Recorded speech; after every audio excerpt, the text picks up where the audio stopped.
Riley Crane, and today I want to talk to you about how the world is becoming more responsive and how it's not responsive yet enough, and what we're working on to try to make that become more of a reality. And so, eventually we'll come to why there's a man with a red head there, but I want to start by talking about how I think crowdsourcing is making the world more responsive and holds this promise of helping us solve really difficult problems facing society, but that solving these problems is going to require rethinking communication and how we incentivize people to take new behavior.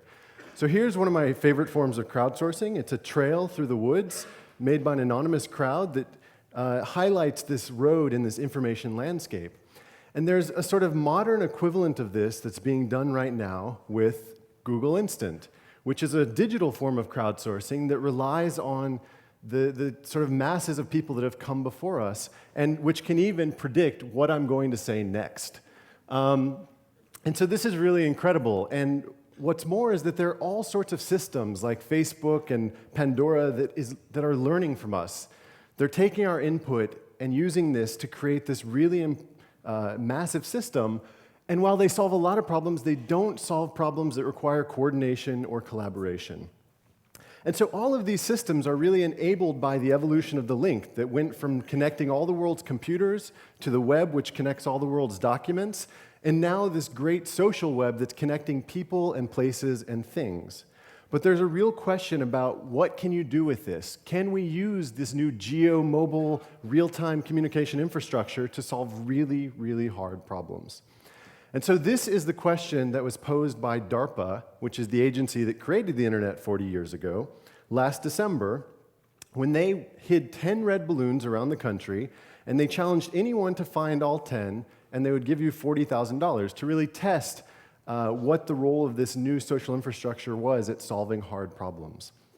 And so I found out about the challenge about 4 days before it started, and immediately we concluded that coming from a famous paper, that although global search and networks was possible, the actual success would depend really sensitively on incentives.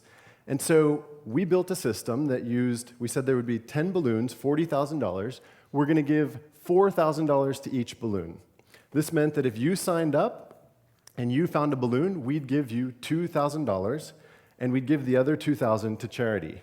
And that's great, but we really wanted to create a chain reaction. We wanted you not to just be out there looking, but we wanted you to invite your friends. So we said, whoever finds it gets $2,000, whoever referred them gets $1,000, and whoever referred them gets $500. And you can create the cycle continuously.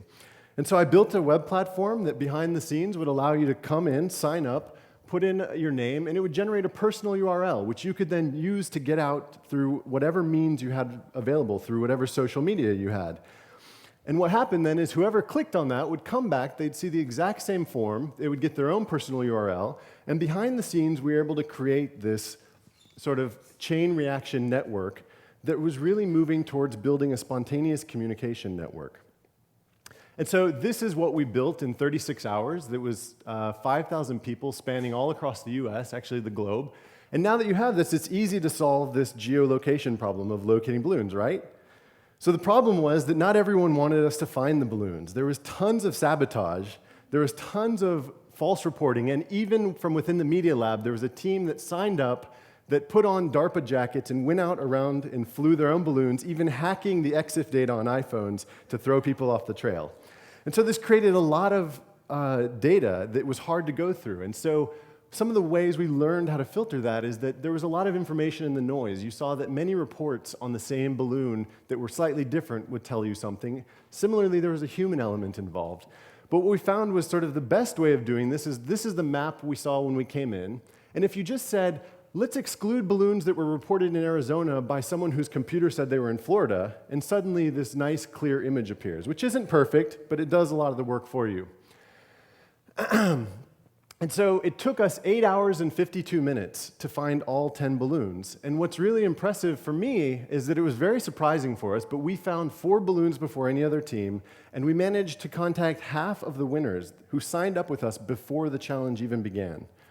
And so what's really important to me about this is not finding red balloons, but maybe finding backhoe operators who can help get into a disaster area or help finding missing children or something of a bigger importance. And so right now we're working on trying to build out the infrastructure for a spontaneous communication network so that you can give a voice to the people behind the things. And so if you're interested, I urge you to please contact me. Thank you very much.